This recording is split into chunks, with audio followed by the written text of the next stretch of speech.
propuesta en esta mañana. Muy bien.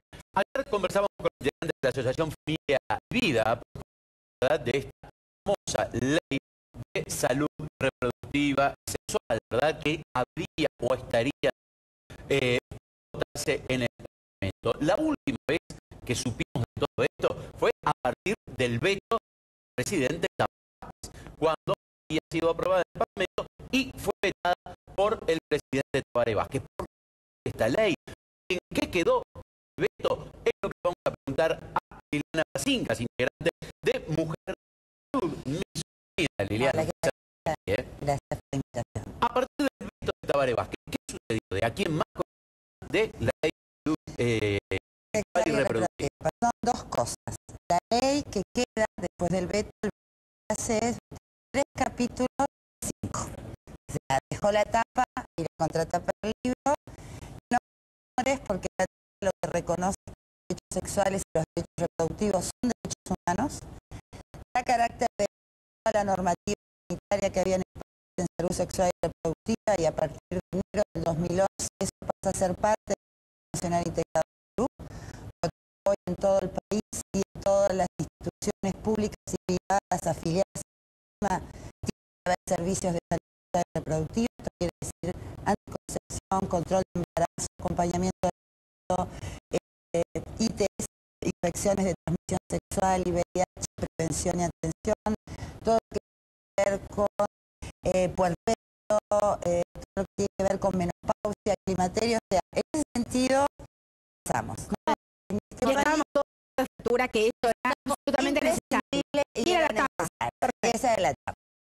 ¿Qué fue lo que pasó? No pasó nada con relación a lo que tiene que ver con la práctica del aborto en este país. Se calcula que son unos 30.000 abortos anuales, cifras estimables, porque no lo podemos saber, que no se registra el sistema clandestino cuántas intervenciones hay, pero aproximadamente sería esto. Y esto es el tema, la no respuesta ante lo que fue la iniciativa. El proyecto de ley estaba pensado para entender la práctica ilegal y clandestina del aborto. Con el veto presidencial en esto no pasa nada. Lo que se incluye 30.000 por año en el sistema clandestino y por lo tanto ilegal y seguro. Hasta ahora se lo que que avanzamos es que el sistema tiene el preaborto, digamos, el embarazo no deseado. Vos podés ir, los servicios te van a indicar, primero confirmar si está el embarazo en curso, segundo orientarte alternativas, si querés seguir el embarazo, preservar el bebé, si querés darlo en adopción, o si vas a interrumpir, te explica, orienta cuáles son los seguros para evitar prácticas inseguras, es lo que se llama reducción de daño. Pero en el aborto no hemos intervenido. Y esto en los últimos 5 años de Tabaré Vázquez hubo una reducción de la muerte materna por aborto. Hasta este año, de lo que va de este año, ya hubo 2 mujeres muertas, 2 mujeres jóvenes muertas por aborto, y hasta ahora nadie tiene explicación de que fueron infecciones muy violentas, una murió en 24 horas y la otra en 72, explicaciones de qué fue lo que pasó con esas 2 situaciones. Con lo cual volvemos a confiar que la práctica del aborto existe, es insegura y que además nadie la regula, ni aún las autoridades sanitarias, que no pueden dar explicación de lo que está pasando aún con el uso de misma. Hablando de... Tú decías que a partir del veto lo que se hizo fue que se considerara la salud sexual y reproductiva, la ley, el veto, considerar la salud sexual y reproductiva un derecho humano.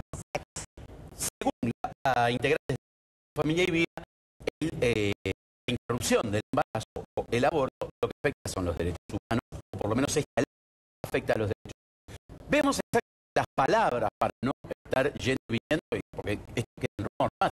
Vamos a ver las palabras que decían en esta misma mesa la Asociación Familia y Vida con respecto al aborto y los derechos humanos. Tenemos que tiene que defender ante todo los derechos humanos. Es decir, si existen las leyes en eso, es porque los seres humanos tenemos que defender nuestros derechos. El Estado tiene